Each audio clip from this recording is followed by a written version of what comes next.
çıksam bir kutumdan. Kolunu.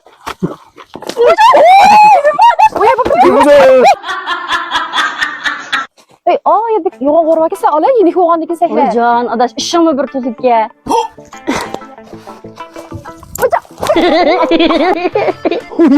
Bu kız oldum. Yan peşleri çıkıp gitmem. Kız oldum ama kalsam. Ecep Çınar'ın kız oldu. İşte yapalım ama. Kulağına diyeceğim kız oldu. Allah ketmeyini kense. Adam bulanti adaş.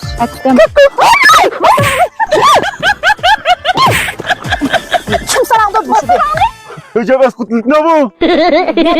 Sen ne? Bu yeyma takvagan galas sıfır Soran bitmey. okşaydı Bu yey. bu. Yeyma kızlarını közeyini takvat tutuk. Alay kezenin bir alay. Kim muşta kim gibi jürüydü ağzı. Oy. Kirek kemeye kadar del doldurmuşman bu. Yok. Ben dedim ki şunda şu şamızaydı hep şu. O yey şu şey işte.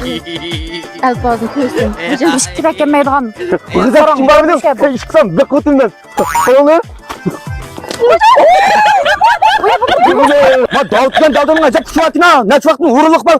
Şunu kösetmedim ama ma daldım. Koy.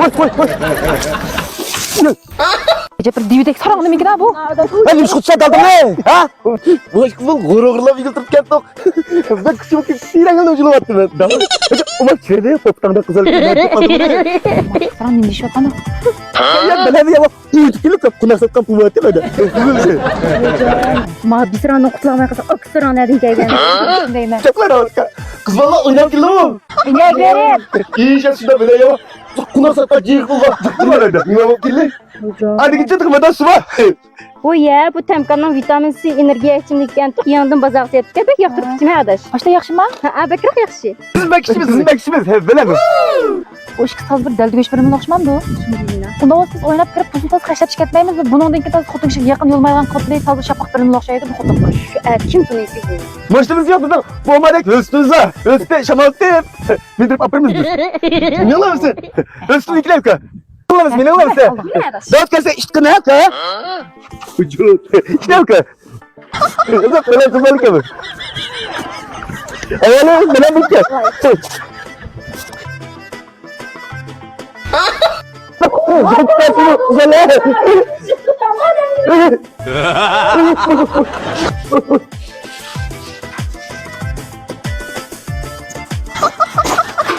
Uy, bu hafta kalmış gözünü çaplak tutmuyor ki.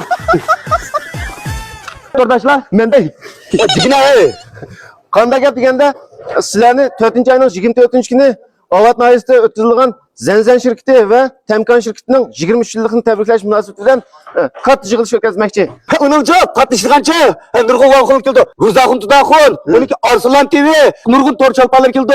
Ma avatincha qila. Gavshav shunday deb sen bilan men Davlat Mahmudning qatnashganmiz. Anikin Odiljon Ahmad, Sajid qatorliq Vanxonlar keldi. Shunga mushu yig'ilishga qatnashishni umid qilgan barliq to'rdoshlarniki kelib faoliyatlardan bahramand bo'lib o'ynab ketishinglarni chin ko'nglimizdan qarshi olamiz. O'rniOvat Nayisi Tuvanki Do'lan kentining Do'lanbog' restoranida 4-oyning 24-kunisi payshanba erta Beijing vaqti soat 8 bilan Do'lanbog' restoranimizga qadam tashrif qilishinglarni chin ko'nglimizdan umid qilamiz. Unda bo'lsa, ko'rishaylik.